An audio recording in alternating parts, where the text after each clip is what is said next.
Master Reminisces, Part 4 of 4, on Between Master and Disciples, given in English on January 8th, 2006, in Surrey, the United Kingdom. Peace for Ukraine or Ukraine now. Russia, just go home. Đêm qua ta mơ chăn gối hiền hòa, chậm thoáng hương đưa ngày đó mặn mà. Người còn bên ta, tình còn bao la, tình còn bao la. I don't mind buying a piece of land, also fine, but it has to be natural, simple, not overpriced like around Brighton or London. For what? And then you can be independent. That's what I like very much. Even if there's no electricity or anything, you can plant your vegetables there. You have water and you have wood. That's all you need. And if you want lamps or something, you can buy candles or oil lamps. And you're more independent. Over there, I just use a few lamps, those solar lamps, the ones you can plant along the driveway in some big home. I use them. So at night, I use them like a flashlight. So I didn't even need flashlights. Daytime, they charge. Nighttime, they just glow. If you don't want, you turn it off. Like a flashlight. Enough to walk around at night. Well, if you even want to walk at night, you don't even want to walk much, just in case. So I felt so free. I felt so free I could live there forever. But then I think the world karma called me out so that I can go and visit you guys. Potatoes. That's the problem, you know? So I think it's not really the police's fault. It's just you guys, you know. Not just you. The whole world crying. My God, so big and can't even leave alone. So old already. Some of you have beards and grandchildren, still crying like kids. Huh? I don't understand you. Just to sit in a room and eat with me. That's it. My God. Crazy people. No wonder people think I'm doing something to you. They don't know that I'm the victim here.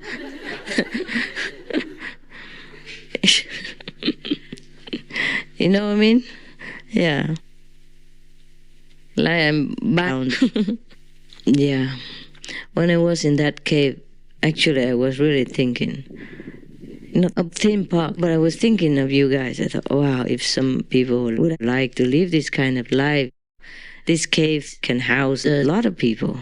200 people, at least each or more, you know, we could span a little canvas more and a lot of people can stay here and we just cook, eat, talk and sing at night around the bonfire and then go to sleep. Next morning do the same exciting things again. And I was thinking, do we have enough water? You know, we will if we store it in big containers. I was thinking a lot like that. I did think of you guys also. If it was so free, the world was freer, I wouldn't mind. Because a big land, you don't have to live in a cave, just outside nearby. Or in a tent. Yeah. And that area is safe. There's a cave behind you and in front is a forest, so you never have big winds or anything. And it's just so nice. If we could live like that. If there's such a place like that, I don't mind. You guys go live together and do what you want.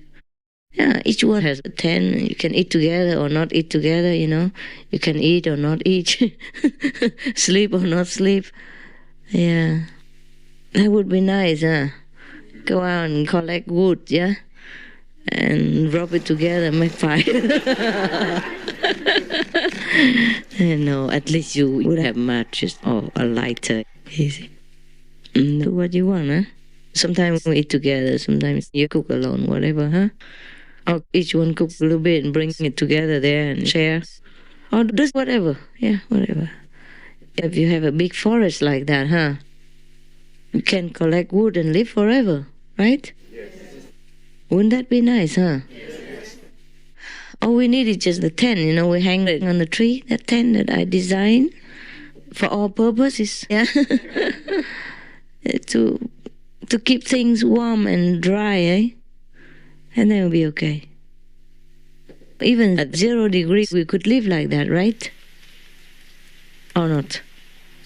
Could be cold because you're staying 24 hours. Too cold? Yeah, could be cold. You have a fire, huh? What? Maybe the fire inside. Yeah, I know. I always dream like that. I'm still dreaming. A life of freedom, you understand? A life of freedom. I have a house also. It looks similar to that, with wood, and you can also have wood, but it's not enough. It feels like a burden more than joy because it's kind of an olive tree. And some people have to come up and trim it now and again or harvest it. And so people come in up and down. It doesn't feel the same when you have a house. I don't know really. I don't know how I live that way again. Because once you have a house, you don't feel like living in a tent outside, Yeah? It's just not the same. And the wood from olive trees is different from the natural wood that falls over in the forest. Oh, maybe I do it again. I don't know. Maybe. Huh? Maybe one day. Maybe that's why I'm not happy with any house. Maybe it's not necessary anymore. Maybe I have to return to that natural living. And maybe we go a little bit to some more inland, ugly places to find some home. I don't know. We would still look around, huh? Maybe there's some places. Not too near the airport or something, but nearby. Possible. The other direction. And you guys look it up and then tell me, yeah? Somewhere that has forest and sea as well. Wow, I don't ask for much. And cheap. Again, I don't ask much. Oh, I really like this freedom living.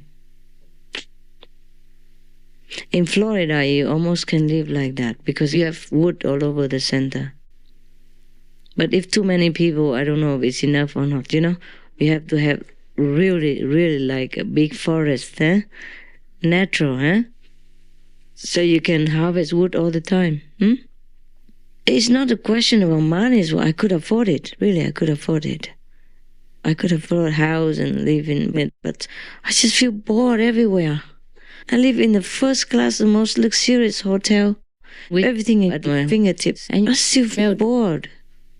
But I remember I never felt bored in that mountain where I was camping before. And I tell you honestly, sometimes I camp because I come and go before. And whenever I was there, I didn't want to get out again. But at that time, I was full of engagements, always some lecture somewhere already planned in advance. And then the time I had to go. I remember the feeling very well. I never wanted to leave the mountain. Yeah. And also in Florida, in California, in San Jose, one time I also had a small mountain. And we had a water well, and I put a couple of mobile homes. Mobile houses on there, just a simple, cheap, second-hand one, only 5,000 each or something like that. Or 2,000 even. You buy the old ones, they bought it and put it everywhere. And I lived on top of the mountain, and we also had a lot of wood we collected. It was just a small group, 6 people at that time, and every day we cook. They cook sometimes inside the trailer with a gas cooker, a small trailer, and nice, delicious food. And at night we'd barbecue outside, yeah?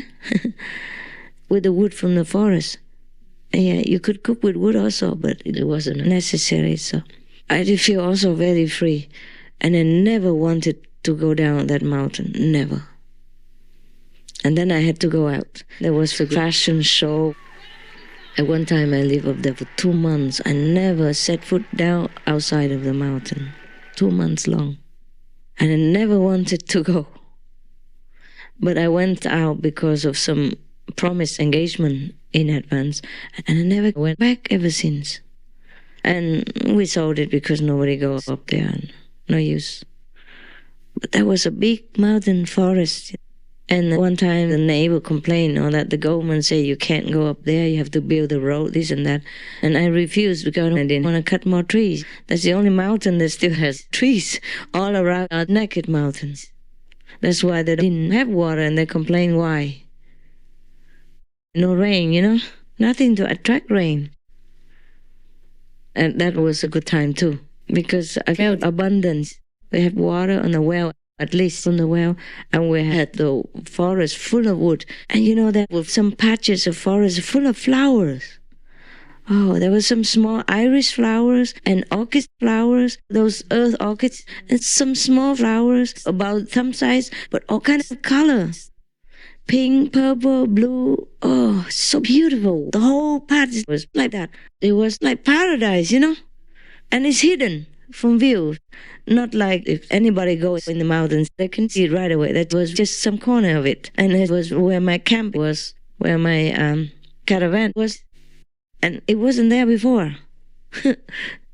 After I lived there for a while, hey, they're all coming, blooming everywhere. Oh my God. Can you imagine wanting to leave a place like that? Wanting to go away? But at that time, I was very idealistic. I would go out, lecture, do this, do that. I was very busy. Busybody. Oh, I should have just stayed in that mountain. Go out and just collect all kind of suffering, misery, disappointment and heartbreak all these years. But okay, at least the price is for something. Yeah. But still, I tell you, I still remember that feeling that I didn't want to go out. A couple of times I didn't want to because of the mountain. That one time in the mountain, I never wanted to go out.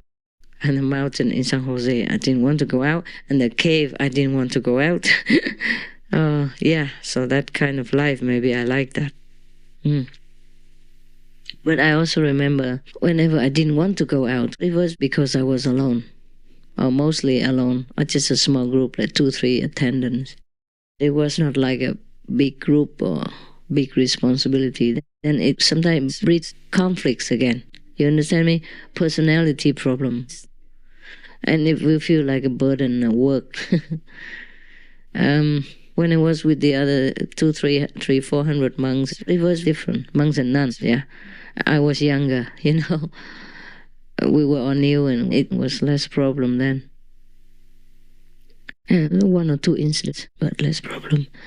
But at that time, I also had engagements, so we didn't stay in the mountain that long.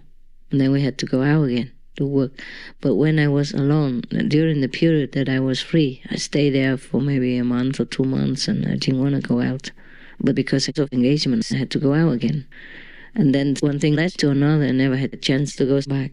The last time I didn't have. And I'm out of Taiwan and then around in the world, and I don't have chance for such things again. And then I lost this again in San Jose, and I lost this again in the cave. So now I'm here in the city wondering what to do. What am I doing here? Where is my home? All that. I have a house, but I don't feel like it. I told you, the olive yard is big and it's enough. And I have a house and everything, but don't feel like it. I make it nice, cozy, everything, and it still doesn't feel good. It doesn't feel like home. I don't know what's going on. I don't know what's wrong. Okay, never mind. Sorry. I shouldn't have worried about this. I just tell you why. Maybe one day we can make it again, huh? Who knows? Yes. Somewhere I'll find my jungle again.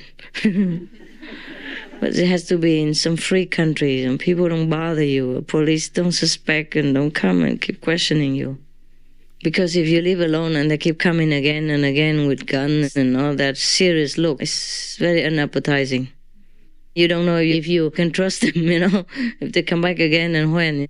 It doesn't feel tranquil, right?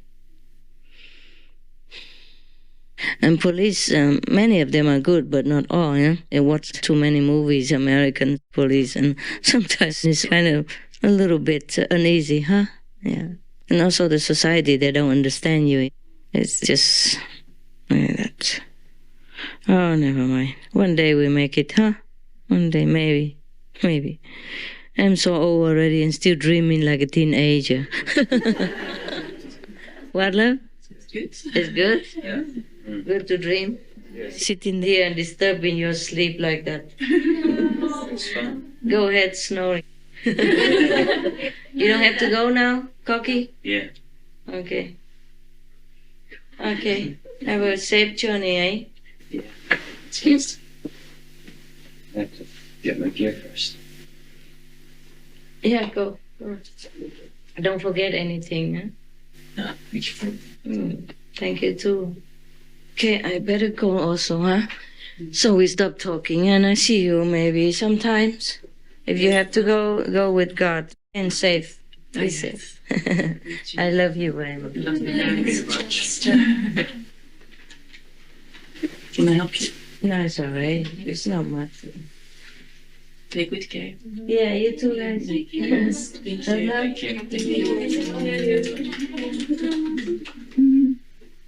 Please, you know what to do, right? Thank you, Master. Thank you, Master. Thank you too. I had a good time. Happy New Year.